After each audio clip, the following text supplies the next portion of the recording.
The night archives record what daylight ignores. In every corner of the world, we think the timeline of humanity is certain and straight. But the Earth keeps secrets that do not fit any calendar. Every textbook, every official lecture, these are only fragments. But the real story lies beneath the surface, where unexplained objects wait. It is not just the deserts of Egypt, or the caves of Europe, or the forests of North America. This is everywhere, and every region hides something that science cannot explain or even name. These finds do not simply update a culture, they rewrite what it means to be civilized, and what it means to know. The first discovery was made by accident during simple drilling on the shore of a lake. It started quietly, but it ended with the question, what else is waiting to be found? The Lake Winnipesaukee Mystery Stone.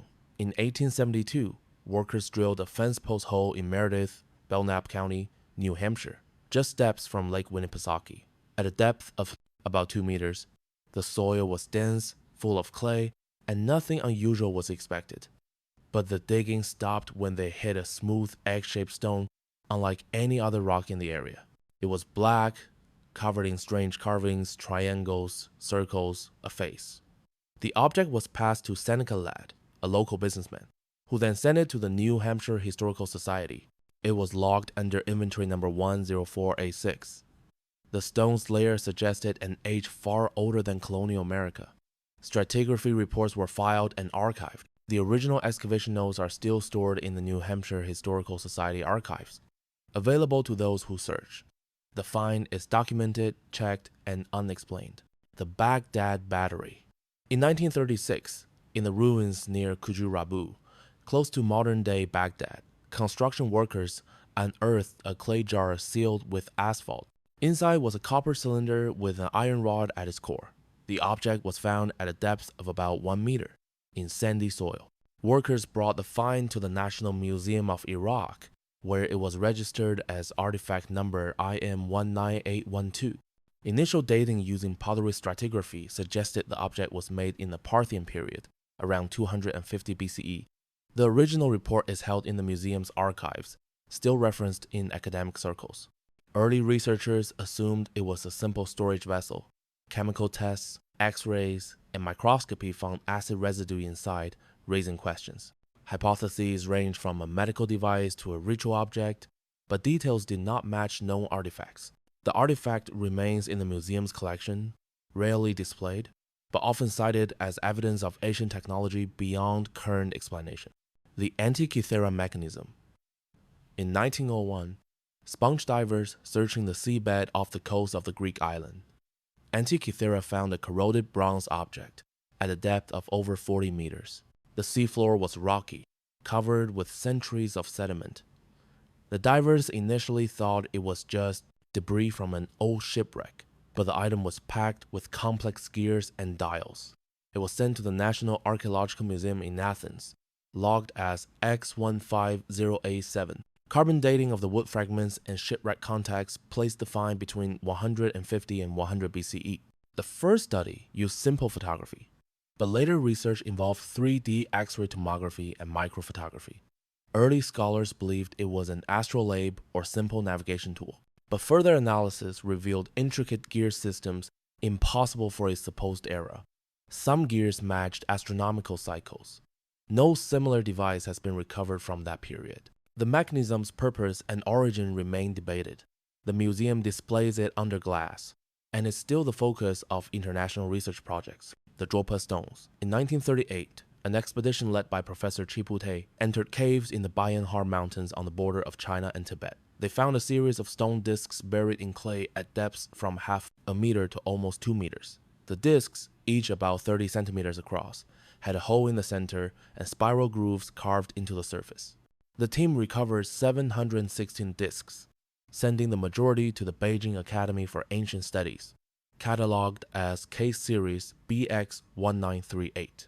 Stratigraphic analysis indicated the layer was at least 10,000 years old, contradicting all known records.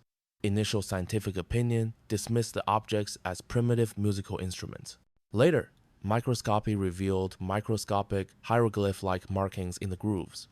Chemical tests showed a high content of cobalt and other metals unusual for ancient stonework. Mainstream historians offer no clear explanation. Most discs are locked away, inaccessible, fueling debate. Local archives still hold the original excavation reports and catalog numbers. The mystery remains unsolved. The London Hammer. In 1936, near London, Texas, a couple discovered a wooden-handled hammer embedded in a limestone concretion while walking along a creek bed. The rock, cracked open by erosion, exposed the artifact, which was removed at a depth of about 1 meter in fine-grained sediment. The hammer was sent to the Creation Evidence Museum, recorded under specimen number TX1936. Geologists used stratigraphy and fossil analysis to estimate the stone's age at over 100 million years. Early museum reports are preserved in the museum's archives. Initial analysis identified the iron as unusually pure and almost free from typical impurities. Mainstream archaeologists first labeled it a modern tool that somehow became encased in recent rock. Later X-ray and chemical tests show no sign of modern toolmaking or recent contamination. No matching manufacturing method exists for that time. The hammer and its stone casing are displayed, but explanations remain inconsistent. Scientific journals still argue whether this is a geological oddity or an impossible out-of-place artifact. The Saqqara bird. In 1898, during excavations in a tomb at Saqqara, Egypt, workers found a wooden object buried in the sand at a depth of about 5 meters. Among other ritual items, the artifact, shaped like a bird, was handed to Cairo's Egyptian Museum, registered as JE 33109. The tomb context dated to around 200 BCE, confirmed by artifact layering and inscriptions. The first catalog described it as a simple toy or ceremonial figurine. Analysis began with basic measurements and sketches, later moving to aerodynamic wind tunnel tests and wood dating.